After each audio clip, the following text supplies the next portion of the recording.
The dubious morals of Victorian life, now on BBC Two, and the extraordinary actions of three scandalous women prepared to force a change.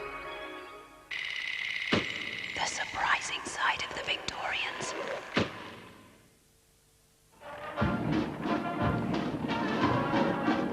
In Victorian England, a woman, regardless of her social position, surrendered virtually all her rights from the moment she married. The only woman who was exempt was Queen Victoria. This is the story of three women who scandalized Victorian society by breaking the rules and exposing the hypocrisy and sexual double standards on which these ancient laws were built. Johnny, I have done very wrong. We never hear it carelessly or complacently asserted of a young woman that she is only sowing her wild oats. I do not ask for my rights. I have no rights. I have only wrongs.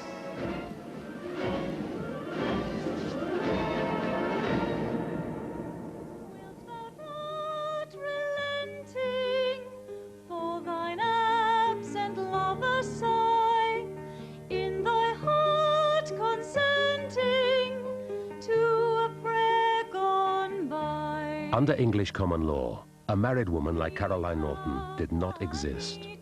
In the eyes of the law, she was a non-person.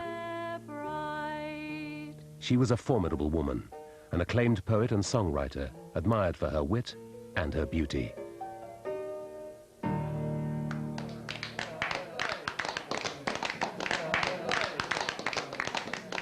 Some men found Caroline sexy. I think most of them found her provocative, but they reacted, of course, in different ways. Some were bowled over by her. Two professors from the United States were, she said, spifflicated by her. They didn't know how to deal with such charm. Other people found her frightening. One described her as terrible, dangerous, beautiful.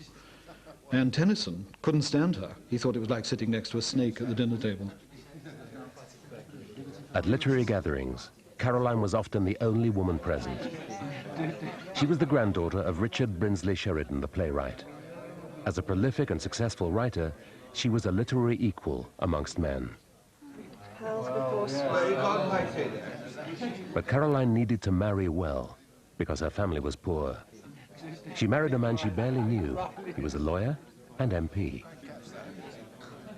George Norton, heir to Lord Grantley, was obviously related to an aristocratic family. He seemed all right.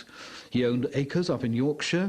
And I think that Caroline thought, well, if she could manage him, she could, after all, manage any man, couldn't she? I'm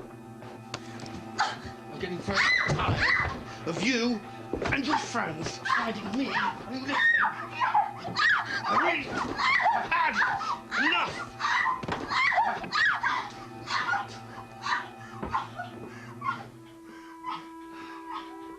Initially, her reaction was one of shock. She didn't know how to cope with it. And we must remember that she was still going to social receptions in the evening. I imagine she covered up any bruises that perhaps may have been seen otherwise. But their marriage was certainly a loveless one.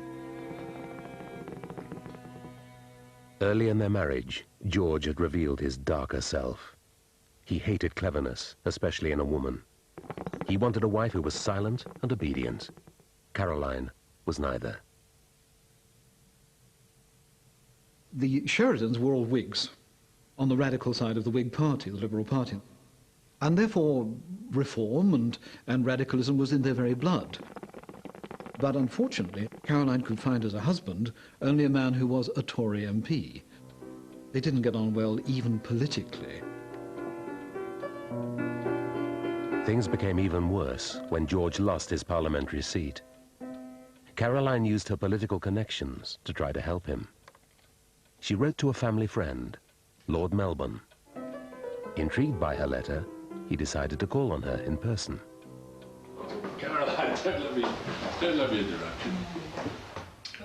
As a young woman, she met Lord Melbourne. As a Whig minister in the new government, he was Home Secretary. And she asked him for a job for her husband. Thanks to Melbourne, a job was found. George became a magistrate and spent most afternoons in court. Lord Melbourne called on Caroline 2 or 3 times a week in the afternoons and spent several hours with her. And this went on for some years. It was a great romantic friendship. He was flattered by the attentions of this young woman. She felt herself honoured by the attentions of such an eminent man. There was once an old castle that stood in the middle of a large... Despite the terrible unhappiness of her marriage, Caroline's 3 sons gave her great joy. An old fairy. All the day long, she flew about in the form of an owl. She was a devoted mother. This is really the nicest thing about Caroline Norton. She was kind, she was loving, and she was only too delighted to spend almost all her time with them. And we must remember that she was a very successful writer, and she had an extended social life, but these came second, in her opinion, to the time she spent with her children.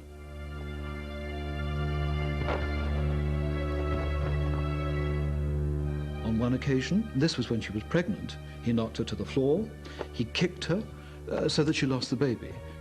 The law allowed men to beat their wives, but a man must not beat his wife with a stick thicker than his thumb, in case that actually hurt her. Caroline was trapped in this marriage. By law, George owned everything. If she left him, she would have nothing, not even her children.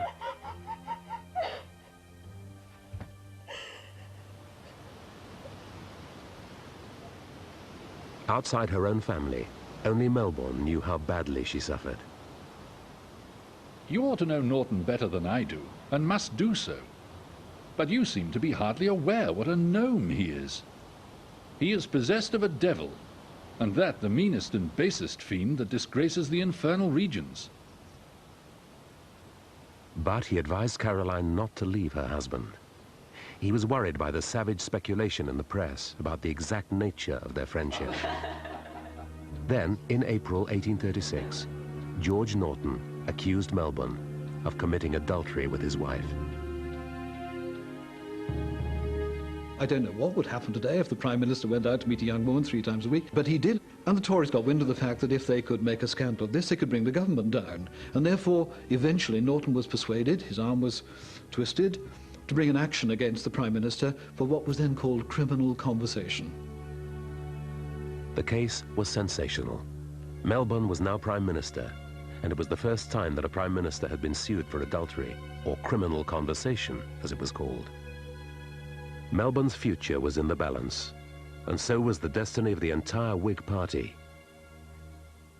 Neither man appeared in court, and left their eminent lawyers, Attorney General Sir John Campbell and Sir William Follett, to battle it out. But Caroline, as a legal non-person, was not allowed to appear in court to defend herself. The potent mix of sex and politics captured the public's imagination. The press was there in force. The Morning Chronicle sent a young journalist by the name of Charles Dickens.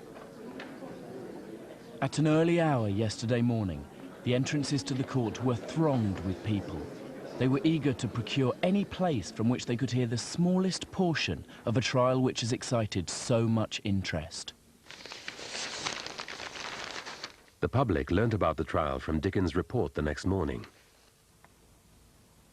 Several of the Norton servants stood up to testify against Melbourne.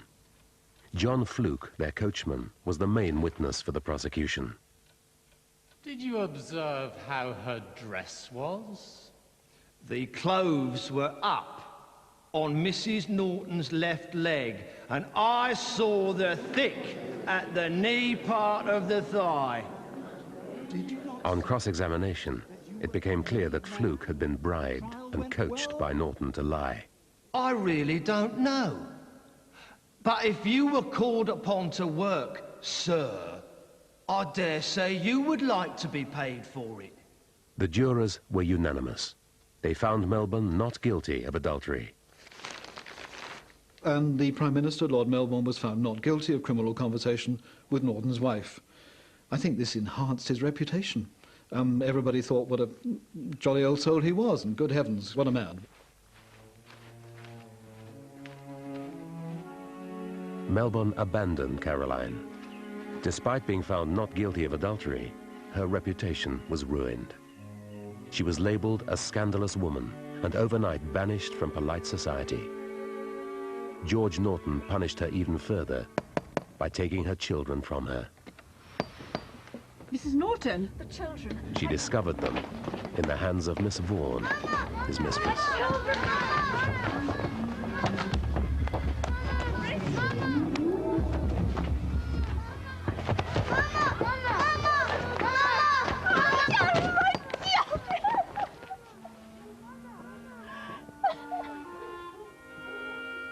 I came away without being able to even kiss my children and say goodbye.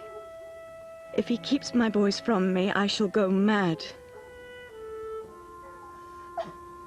Caroline slowly learned just how ruthless George could be, and as a lawyer, he knew the law was on his side. So Caroline determined to fight him by mastering the law for herself. Caroline discovered to her amazement that what property she had, what little bit of money she'd inherited from her own family, the quite considerable money she earned as a writer, went straight to her husband, not to her. Everything belonged to her husband as soon as she married him, and that was true for all women in the Victorian period. But there was even more to it than that. She discovered that she did not exist in law. What she uncovered, she expressed in her pamphlets and letters and to her friends. I desire to point out the grotesque anomaly which ordains that married women shall be non-existent in a country governed by a female sovereign. A married woman in England has no legal existence. Yes, her being is absorbed into that of her husband. An English wife has no legal right even to her clothes and ornaments. An English wife cannot legally claim her own earnings. No. An English wife may not leave her husband's house. No, but... She cannot claim for libel. She cannot bind her husband by any agreement. My husband is a lawyer, and he has taught me every quirk and quibble of the tyranny of English law. Caroline now embarked on a personal crusade to establish separated women's rights to their children. But she encountered great opposition, especially in the Tory press. The British and Foreign Review wrote, "Such a perjury as that but a she-devil could do. She-beast! Can this woman be either a wife or a mother?" She enlisted the help of Whig politicians and lawyers who were sympathetic to her cause. Caroline's voice was heard in influential places. The Infant Custody Act was passed in 1839. It made legal history by giving separated women rights to their children. When the new Infant Custody Act was passed, I think Caroline thought, at last, she would have the opportunity to see her 3 children, who had grown up considerably since she last saw them. But George Norton was very canny, he was a very cunning man, and he removed the boys to his estates in Scotland.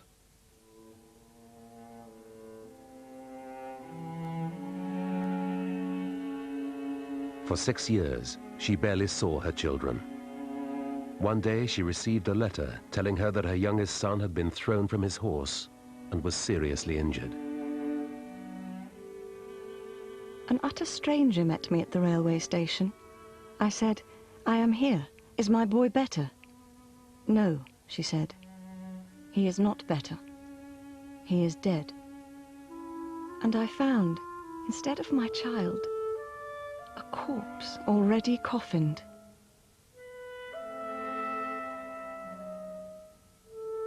After her son's death, George permitted Caroline to see their 2 remaining children, but only occasionally. The battle with George continued when he cut off her allowance. In spite of her considerable literary income, she fell deeply into debt. She actually was George Norton in law. So she thought, well, if the law regarded her as George Norton, well, then she may as well stoke up some bills, which he would have to pay. Norton refused to pay her bills, and eventually one of her creditors took him to court. They couldn't take Caroline Norton to court because she didn't exist in law, so they took the husband to court. And this time, Norton turned up, and so did Caroline Norton. Mrs. Norton, what is your literary income? Is it not £500 per year?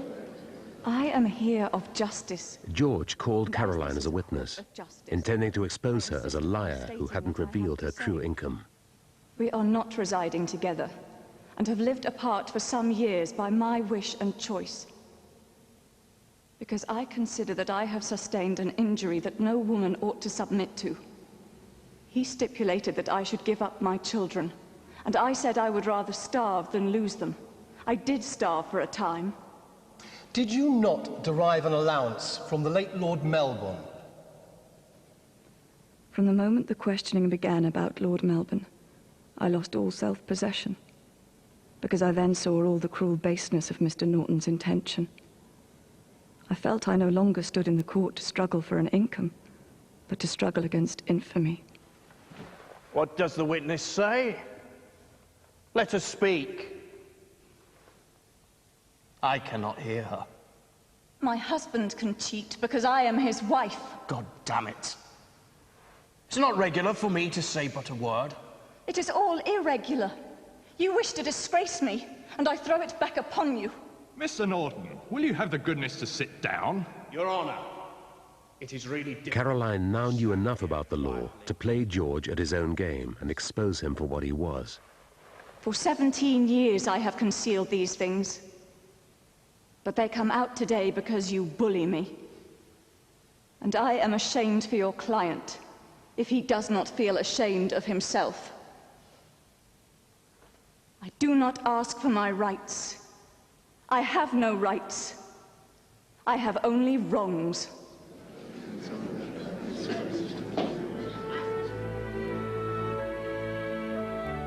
The court case was a turning point for Caroline. Her moral victory over George inspired her to continue her crusade for justice. She was enshrined in a fresco in the House of Lords as Justice.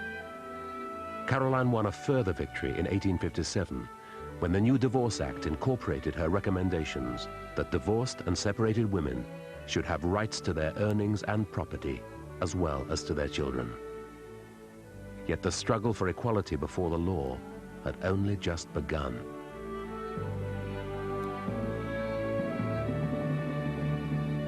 The sexual double standards that continued to exist in both the bedroom and the law court would also engulf this young woman, Harriet Mordaunt, in one of the biggest scandals of the Victorian age.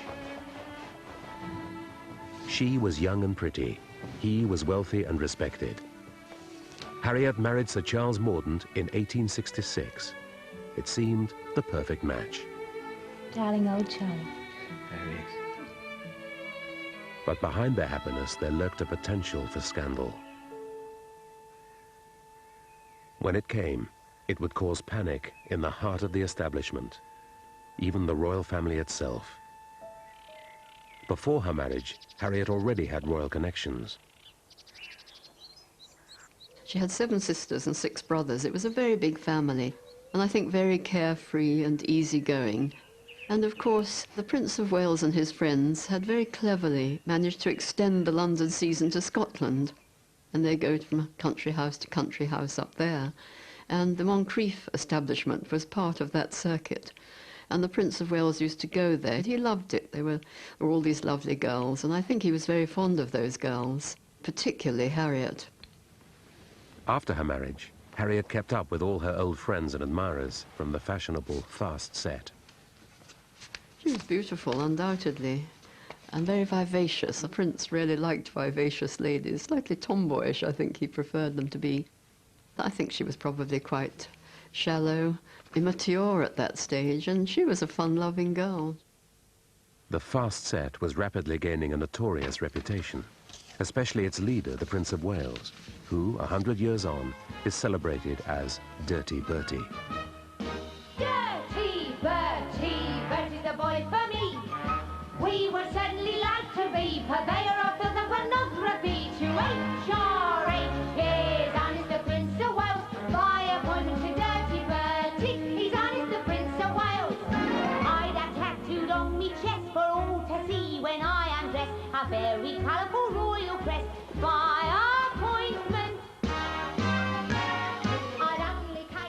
a wonderful time on these house parties in the country houses, apart from all the shooting and the hunting and so on. They managed to creep from room to room. I'm not quite sure how it happened. Also, it did happen in daylight. Bertie, Bertie, Bertie's a boy for me. There's the pair of a dainty cheek, the royal enclosure escort speak with HRH. Here's honest the Prince of Wales, by appointment to Dirty Bertie. He's coming up on the rails. Sir Charles is not in the social set that his wife was, his young wife. And Harriet's parents, they were quite glad to see Sir Charles come along and ask for Harriet's hand in marriage. And I think they perhaps were glad to get her married off straight away, imagining that perhaps that would be the end of it. Charles was an MP and a highly respected member of the community. His parliamentary duties and country pursuits frequently took him away from home, a fact others took advantage of. She wasn't at all sure whether she really wanted to marry this rather dull Warwickshire squire, but her friends said, well, we'll come and see you. So she really made it a condition of accepting. He was so much in love with her and so keen to have her that he said, all right, yes, go ahead. Charles had made it a condition of his marriage that Harriet should not continue to see the Prince of Wales. But the future King of England was not easily refused. He would hand his hat to the butler, which was a sign that he intended to stay. If it was a brief visit, then he would have kept his hat with him. And then he would go into the drawing room with Lady Mordaunt, and strict instructions were given that they were not to be disturbed.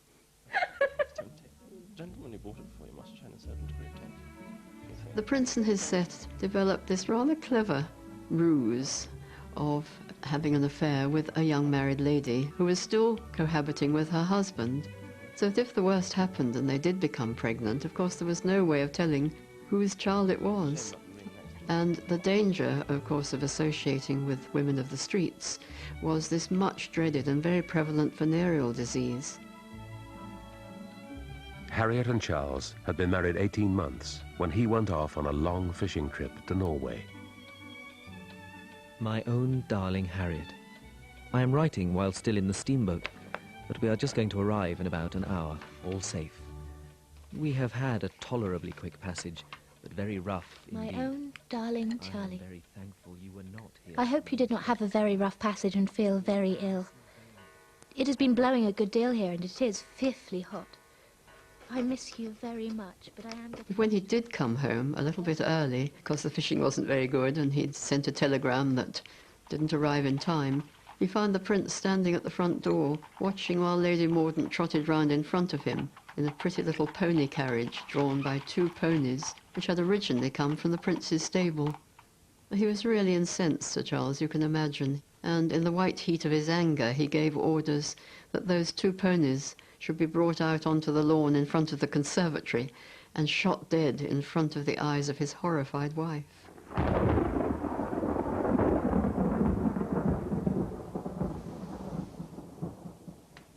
Eight months later, Harriet gave birth to a little girl. Although it had been a straightforward birth, she became distracted and troubled. She'd found out that one of her friends from the fast set had been infected with venereal disease. I want to ask you one question. Is the child diseased? Is it born with a complaint? Harriet was beginning to fret that she had contracted the disease and passed it on to her baby. When the baby developed an eye infection, which didn't respond to treatment and was really very severe, Lady Mordaunt was convinced that it was going to become blind by venereal disease, and she felt that this was all her fault. Charlie, you're not the father of the child. Lord Cole is the father of the child, and I myself am the cause of its blindness. Oh, Charlie, I've been very wicked. I have done very wrong.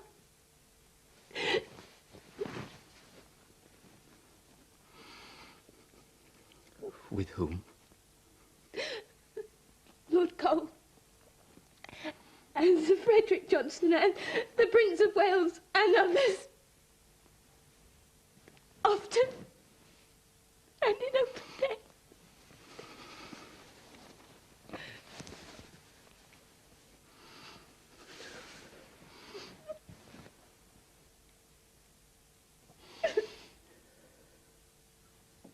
Harriet was quite sure that they'd work out some solution, because people did. People got into these messes and they were sent abroad and so on.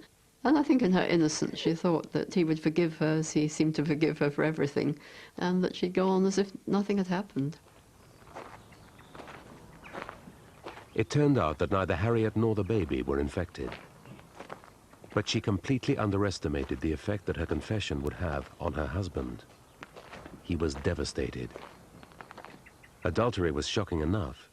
To have confessed adultery with the Prince of Wales was unbearable. Charles felt he had no option but to divorce Harriet. When Harriet's father, Sir Thomas, learnt of Charles's intention, he took action. With 5 unmarried daughters, he had to find a way to avoid the shameful stigma of divorce in the family. So he rushed to Walton Hall. When Sir Thomas, her father, went to see his daughter, he went straight upstairs and saw his daughter, came downstairs and said, "Poor thing, she's mad." This was a great shock to Sir Charles and all the servants. But they began to realize that this was the scheme, that if she could be proved to be mad, then she would never be able to stand up in a divorce court and give evidence. After mutual prayers to heaven, child and parent. Psychiatric doctors were sent to examine her. Harriet's father had determined to sacrifice his daughter for the sake of family honor by instructing her to feign madness. Either convinced by her behavior or colluding with Sir Thomas, all declared her mad. I think I'm crazy. I'm crazy or mad. I shall pretend to be mad for a bit. It would do Sir Charles good, for he deserves to be beat. I know what I've done. I know what they want. I know what you all want come here spying on me. But I will not be treated as if I were nobody. I hate you. I hate myself. I hate everyone around me. I want to die. Please, give me poison and let me die. It's all pain and no pleasure now. The men who Harriet had consorted with just denied everything, and they didn't come and stand up for her, as perhaps she hoped they would. I think this was probably a big shock to her. Her prince deserted her, and all the other men as well. What was meant to be a divorce case, in fact became a trial to establish whether Harriet was sane or not. The trial opened in London with the testimonies of Sir Thomas's eminent doctors. One who had a vested interest in the outcome was the Prince of Wales' physician, Dr. William Gull. Call Dr. William Gull. I saw Lady Mordaunt on 6 different visits. She had an absent expression and a meaningless laugh. Call Dr. William Priestley. Her memory was almost annihilated. She could understand nothing but the simplest things. Call Sir James Alderson. And considered her of unsound mind. I think I could distinguish an insane person in the dark by the smell. So distinguished were Sir Thomas's expert witnesses that he was convinced the case would be over in one day. But a surprise development came when the judge, Lord Penzance, called for evidence of Harriet's behavior prior to the baby's birth. This meant that the court would rule on Harriet's sanity at the time of her alleged adultery, before she had the baby. The scandal was out. Had there been anything leading to these proceedings to disturb the affectionate relations between Lady Mordaunt and yourself? Nothing whatever. Sir Charles Mordaunt and his lawyers now had their chance to put the case for Harriet's sanity, evidence which might allow him to divorce her. Were you aware that His Royal Highness, the Prince of Wales, was an acquaintance of your wife's? I was. Did he ever come to your house upon any invitation of yours? Never. I was lady's maid to Lady Mordaunt from the time of her marriage until she left Walton Hall. In arranging her toilet table in her bedroom, I found a letter. Where was it? Under a pincushion on the table. Did you read the letter? I did. Give the contents of the letter, as near as you can remember. It was dated Saturday and addressed Lady Mordaunt as Darling. Jessie Clark, Harriet's personal maid, was the first of the servants called to testify to her infidelities. The names of the men she'd been involved with were now revealed. The Prince of Wales chose to defend his name. This was the moment the crowded court had been waiting for.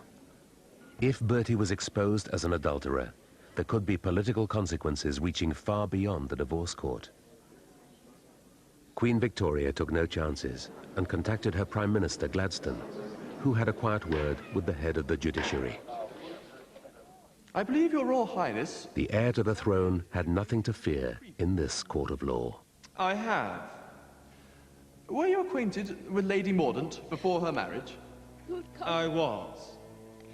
And Sir Frederick Johnson and the Prince of Wales and others. Just one more question to trouble your Royal Highness with. Has there ever been any improper familiarity or criminal act between yourself and Lady Mordaunt? There has not.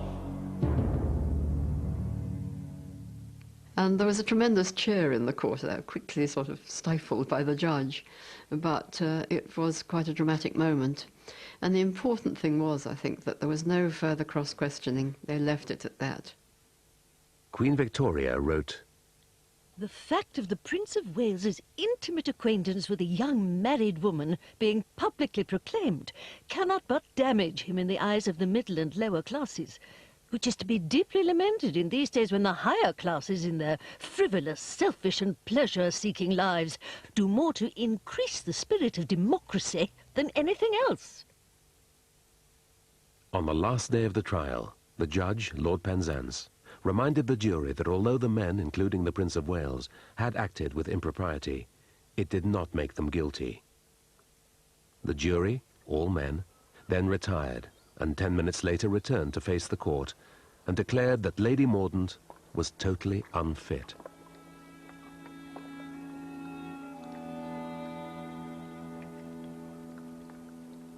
Poor Harriet, if only she kept her mouth shut, how different it would have been.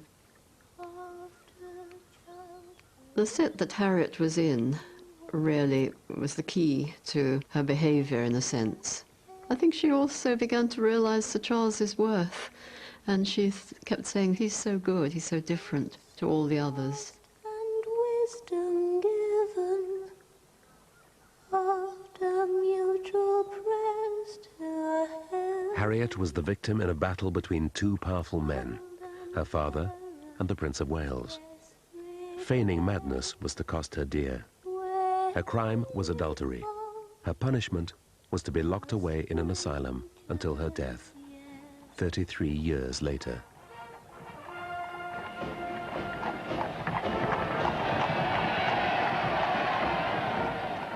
Queen Victoria now ruled a quarter of the globe, and her empire was at the height of its power.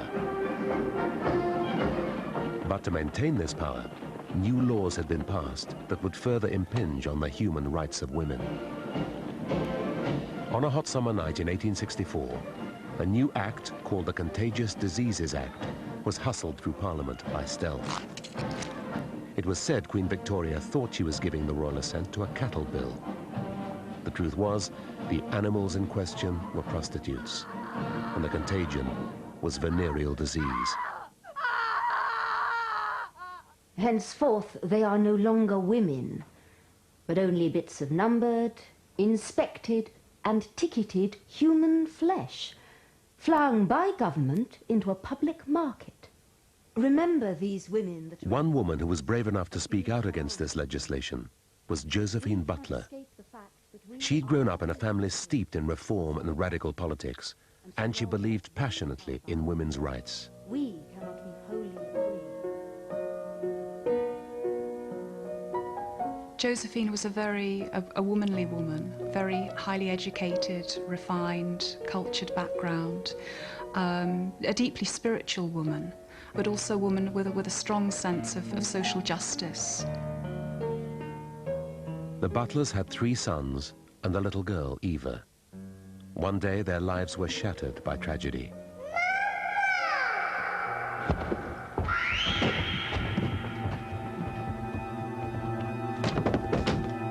Eva broke her neck and never regained consciousness. She died 2 hours later. Never can I lose that memory. The fall, the sudden cry, and then the silence. It was pitiful to see her, helpless in her father's arms, and her beautiful golden hair, all stained with blood. I became possessed with an irresistible desire to go forth and find some pain keener than my own.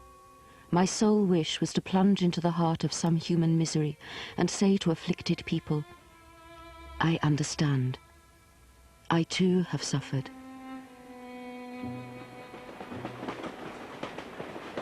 Soon after Eva's death, the family moved to Liverpool, where George Butler took up the post of head teacher at Liverpool College. Liverpool was one of Britain's fastest growing cities, a heaving mass of humanity and a place of great wealth and abject poverty. Josephine was shocked by what she saw. There are 2.5 million of women for whom there is no alternative but starvation or prostitution. Here in Liverpool, there are 9,000 who follow this profession because there is none other open to them. Among them were girls as young as 12 years old, and it was not against the law to have sex with them. Many ended up in vast institutions like Liverpool's Bridewell prison and workhouse. There was little chance of escape, and many died here. Though prostitution was endemic, it was a social stain few would touch. At last, Josephine had found the cause she was so desperately seeking.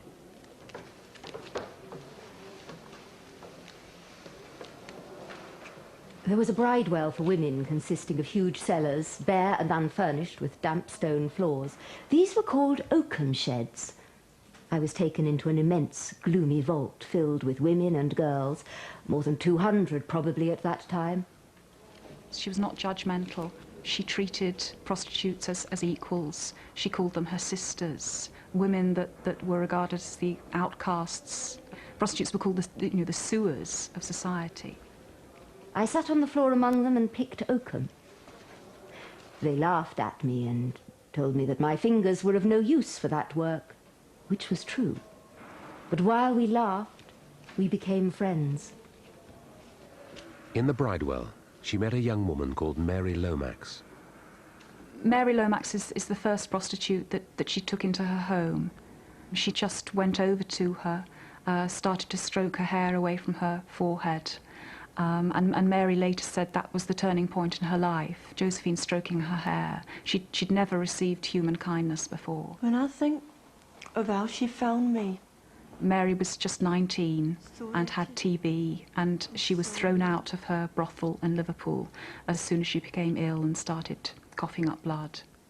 So torn with pain and sickness. Just before Mary died, she wrote a poem for Josephine. Guilt and woe. Stanley, Josephine's son, wrote it down. How sweet she said she loved me. Even me, the wicked one. I mean, it must have been an extraordinary thing to take these prostitutes into their own home, and they seem to have filled every spare room, every attic room and cellar with these girls. And there was no question of keeping them segregated from the boys. Mary Lomax's bedroom was right next to the boys' schoolroom. And these girls really became part of the family.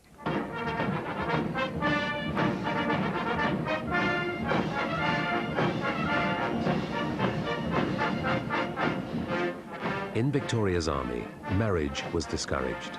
The regiment was the family.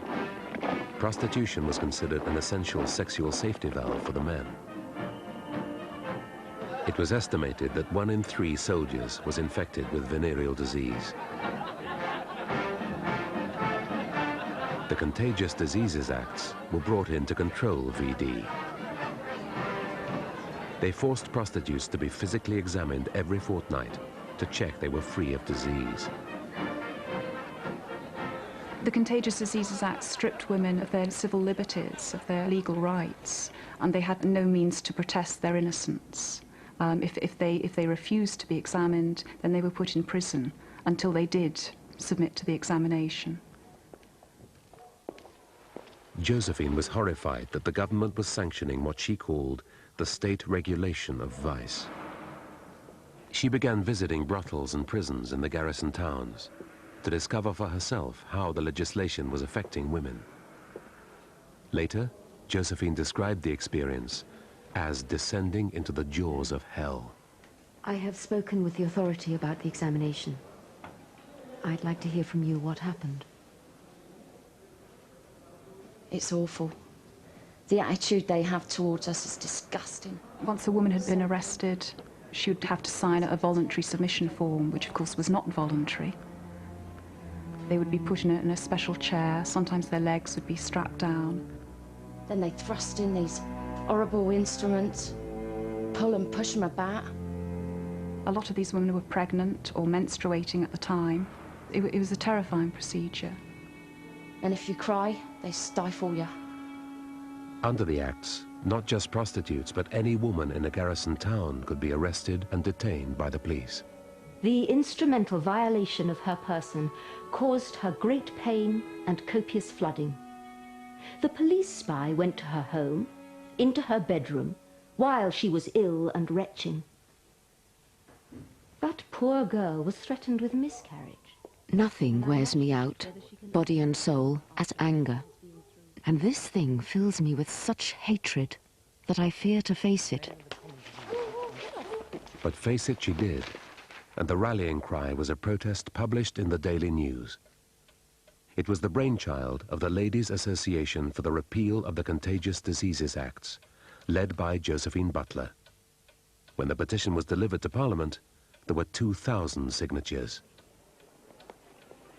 One MP wrote, "Your manifesto has shaken us very badly in the House of Commons. We know how to manage any other opposition in the House, but this is very awkward for us, this revolt of the women. It is quite a new thing. What are we to do with such an opposition as this?" The campaign for the repeal now began in earnest. The campaigners set up their own printing press to publish their journal, The Shield. Josephine's husband, George, was her chief ally and support in the campaign. He was a very modern husband, giving her his blessing when she was going off on her speaking tours around the country. She talked about their life as being, a united life. But he also talked about her as a great politician, as a great statesman, and he talked about her saying that if any of his friends asked him about a political question, he would say, well, I must consult with my wife first, because she has the political brain in the family.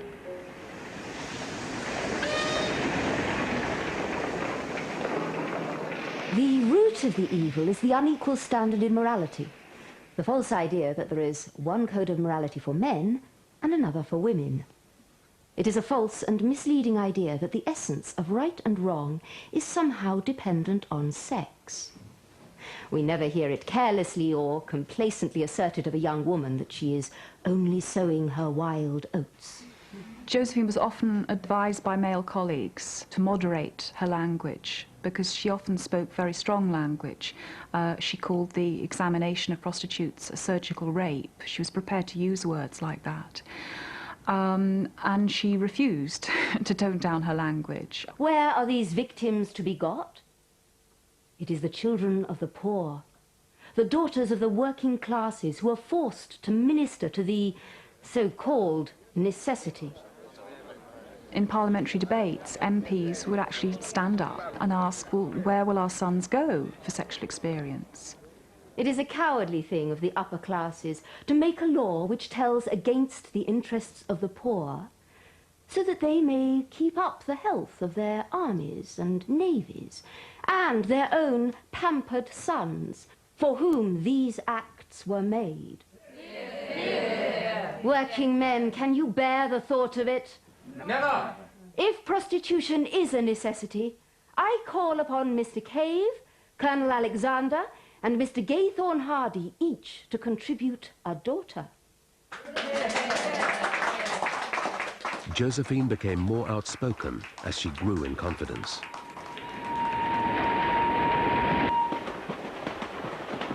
As the campaign gained momentum, the opposition became more vicious. One of her most terrifying encounters was during the Pontefract by-election. The meeting had just begun, and Josephine would never forget what followed. The bundles of straw beneath had been set on fire. Then, to our horror, we saw appearing head after head of men with countenances of fury. There was no possible exit for us, the windows being too high above the ground. It was not the personal violence that we feared, so much as the mental pain inflicted by the rage, profanity, and obscenity of the men. The fire had been started by her political opponents. Josephine and the rest of the women eventually escaped by leaping through a trap door. She not only faced political opposition, there were even prostitutes who opposed the repeal. Ironically, many prostitutes believed that the acts were a good thing because they felt that the acts legitimised their profession. They would have certificates saying that they were clean women, they were free of disease. Some of the women would even pin these behind the bed for the men to inspect. And some would even call themselves the Queen's women. The Victorian age was nearing its end, but its double standards lived on. Josephine's attacks on sexual hypocrisy among the upper and middle classes had made her powerful enemies. But her voice was now being heard throughout the country, particularly amongst working-class men who'd recently gained the vote. It was also being heard in Parliament. Her unrelenting campaign finally persuaded Liberal MPs to vote for the repeal of the Acts. Her battle had lasted 16 years. She observed her victory from the Ladies' Gallery. Victoria finally gave the royal assent to the repeal of the Contagious Diseases Acts in 1886.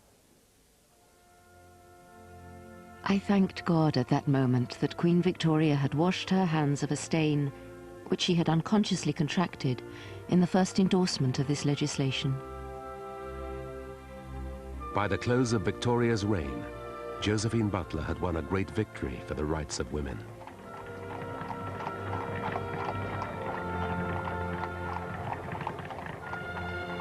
All three of these scandalous women had helped expose the sexual double standards that lay at the heart of a society riddled with inequality. A society which had been ruled by another woman, Queen Victoria.